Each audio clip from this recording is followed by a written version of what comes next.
খুবই ভালো, খুবই ভালো। আজকে তো একদম পুরো যে শোটা দেখে এখন বের হলাম, মানে একটাও সিট ছিল না। আমরা ফাইনালি জয়া যখন বললো যে সে দেখবে, সাথে তার গেস্ট ছিল, জয়ার জন্য কোনো টিকিট ম্যানেজ করা গেল না। যথারীতি একজন সিট ছেড়ে দিয়ে জয়া এবং তার গেস্টকে বসতে দিল, আর আমরা বাকি যারা আমি, সৌম্য, সাদিয়া, এরা সবাই আমরা নিচে ফ্লোরের মধ্যে বসেছিলাম। পুরোটা সিনেমা আমরা ফ্লোরে বসে দেখেছি। এরকম ভিড় যেন সবার সিনেমাতেই হয়, সারা বাংলাদেশেই হয়, তাহলে পরে আমাদের অনেক জয়াবু আছেন আপনার পাশে। জয়াবু, একটু জানতে চাই ম্যাম, এক্সপিরিয়েন্স শেয়ার করবেন আমাদের সাথে আজকে দর্শকদের সাথে উৎসব দেখার এক্সপিরিয়েন্সটা জানতে চাই জয়াবু। আমি আসলে হলটা একেবারে ফুল বুক ছিল, তো আমিও একেবারে হুট করে এসেছি সিনেমা দেখবার জন্য। আমি প্রথমে কিছুক্ষণ দাঁড়িয়ে দেখলাম, তারপরে এক দর্শক আমাকে মানে জায়গা দিল যে আপনি বসুন। আমার খুব ভালো লাগছে যে উপচে পড়ছে দর্শক, খুব দেখছে এবং দর্শক রিলেট করতে পারছে।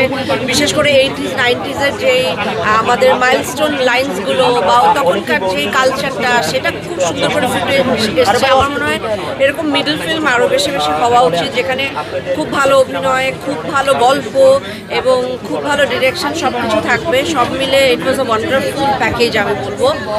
আমাদের আসলে বলতে হবে না, আমার মনে হয় দর্শককে দেখবার জন্য দর্শকরাই বলছে, কারণ দর্শকদের ওয়ার্ড অফ মাউথ হচ্ছে সবচেয়ে বড় প্রচারণা আমি মনে করি, এবং দর্শকরা খুবই খুশি হয়ে বেরিয়েছে। আবার যদি বলি, আমরা দর্শকদের কাছে শুনছিলাম তারা 90 থেকে এই বর্তমান পর্যন্ত একটা জার্নি পেয়েছেন এই সিনেমাটায়। সেইখানে আপনার কাছে তো আজকে দেখলেন পুরোটা আবারও, আপনার কাছে সেই ফিলটা ছিল কি? মানে পুরোপুরি ছিল, একদম পুরোপুরি। কারণ আমি দেখছিলাম আমার পাশে একজন বসেছিলেন, উনি 80s দেখেছেন, 90s দেখেছেন। উনি বলছেন যে এই আমার বাসার গেট এমন ছিল, আমি বিয়ের সময় এরকম গয়না পরেছিলাম। সো একেবারে খুব সুন্দর করে তানিম এইসব সমস্ত কিছু খুব ডিটেইলভাবে মানে পুঙ্খানুপুঙ্খভাবে ফুটিয়ে তুলেছে, এবং সেটা আমি ফিল পেয়েছি। বিশেষ করে গানের ব্যবহার এবং ইভেন যে ক্যামেরার যে ব্যবহার, সেগুলো সমস্ত 90s-এর অনেক উদ্বুদ্ধ হয়েছে, 90s-এর ক্যামেরা ফ্রেমিং এবং গান নিয়ে। চন্দন ভাই, একজন দর্শক বলছিলেন যে এই সিনেমাটা দেখার সবচেয়ে বড় কারণ হচ্ছে সময় গেলে সাধন হবে না। এই বিষয়টাকে বুঝতে হবে, তাহলে সিনেমা দেখতে আসতে হবে। কেউ রিভিল করতে জানে, দর্শকরাও।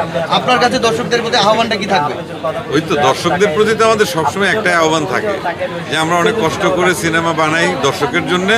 দর্শক এসে যখন সেই সিনেমাটা দেখে, সেই সিনেমাটা দর্শকের ভালো লাগে, তখন আমাদেরও ভালো লাগে। Thank you.